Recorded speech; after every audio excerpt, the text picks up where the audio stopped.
Hi guys, my name's Stu and this is Hurricane Hills, the first part in a brand new series of Mayan SOS scenarios for Roller Coaster Tycoon Classic. An already decent park has plenty of room for expansion.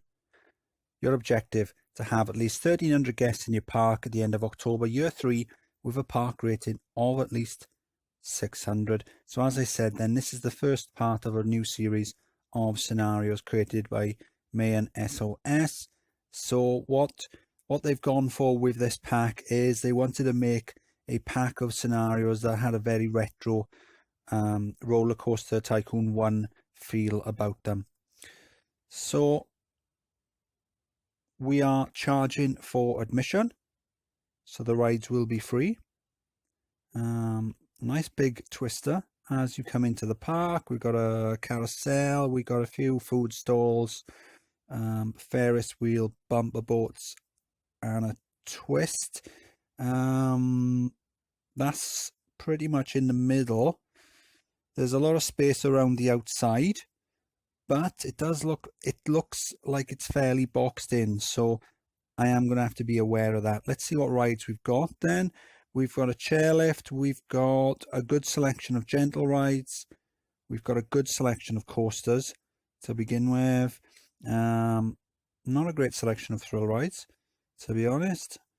Some water rides and not many shops. So I think what I'll do then, considering how many flat rides we've got, how many gentle rides and coasters, I think what I'll do is I'll put all my research into shops to begin with, and then once we've got a few of those, then perhaps put it into thrill rides or something like that. So let's have a look then. This one, let's run it a second. So with Roller Coaster Tycoon 1, it didn't have block brakes, so this one is set to continuous circuit. We could change it to block brakes, but to be honest, considering the goal is only 1,300 guests, I think it might be better just to run it with one train. That way then we can keep a nice tidy sized queue, which will stop a lot of guests being stuck on the paths and will help reduce overcrowding. So it's a nice design, very nice design. Just comes out. Let's have a look.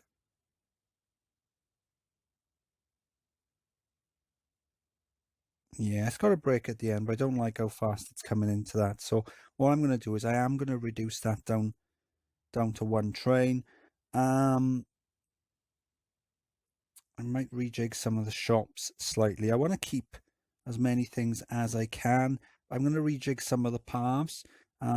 This queue path for the Ferris wheel, I'm going to rejig that because I'm going to want to continue the path coming down and then build some pathing loops off to the side, and that way then it'll make building extra rides a lot easier.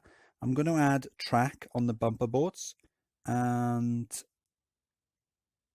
where's the entrance for the roller coaster? Let's have a look. Underground view. All right, okay.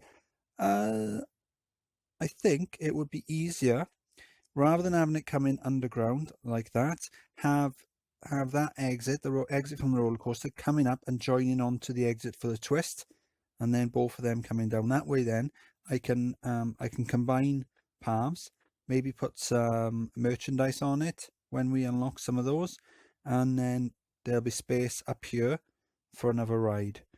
So I'm gonna have to think ahead, although 1,300 isn't a lot, so it seems like a nice gentle start. So let's crack on.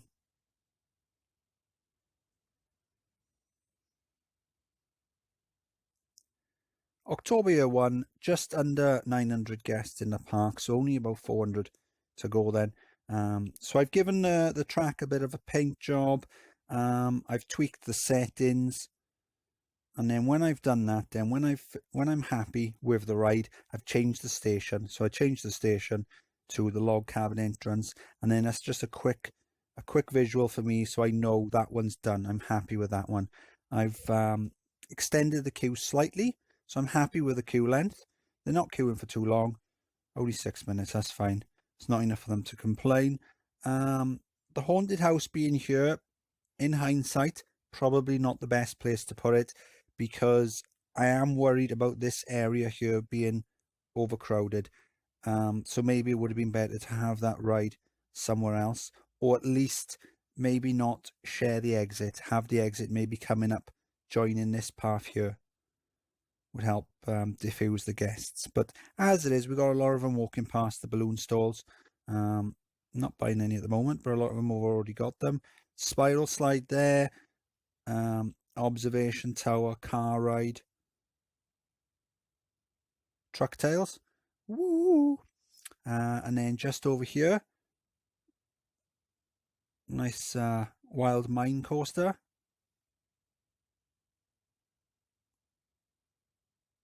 So I rejigged the entrance path for the Ferris wheel, that way I was able to bring the path straight down, add an extra path loop. So we've been able to give some extra interactions to the roller coaster, so we've got the excitement for that up to 7.75. Combine the exit of the both roller coasters up here and the twist as well.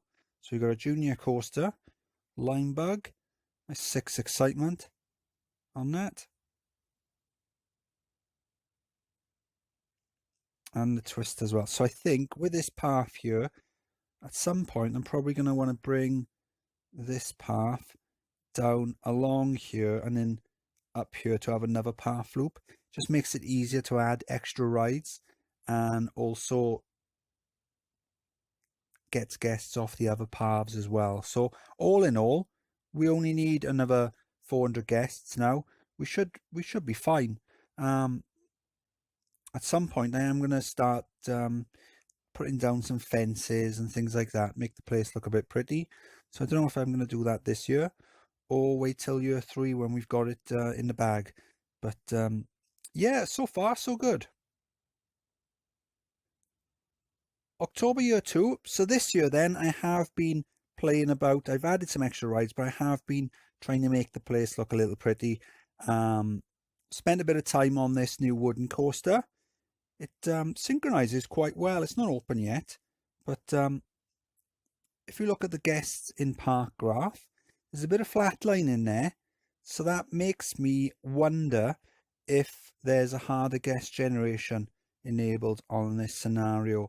Now, going into it, it's the first scenario on a pack, so I would expect it to be a gentle start, not to have harder guest generation, but oh well, maybe there is. So the easy way of seeing that is putting down some extra coasters, and if it doesn't go up, then you know it's enabled. Extend the coasters over the 2,000 feet, 600 meters, and if it goes up, then you know the harder guest generation is enabled. So I think that's what I'll do. I've been putting down some fences, as you can see. Got a nice log flume just here. Good stats. Added the path loops and things like that. So we're not having any real issues with overcrowding. The rating is up a little under maximum. So we're doing really well. The only issue is with the guest rating. But we can gain a couple of hundred guests in the space of a month or two, so I'm not worried about that. Anyway, I'm going to crack on. I'll see you soon. October year 3, the scenario wants 1,300 guests in the park. We've got over 1,400, so we are going to beat the scenario. As you can see from the graph, just up to August, we were running a couple of hundred short, and then you can see the rise then between August and September. That coincides with me extending the vertical drop roller coaster of Landslide. So it was around 1,700 feet. I extended it.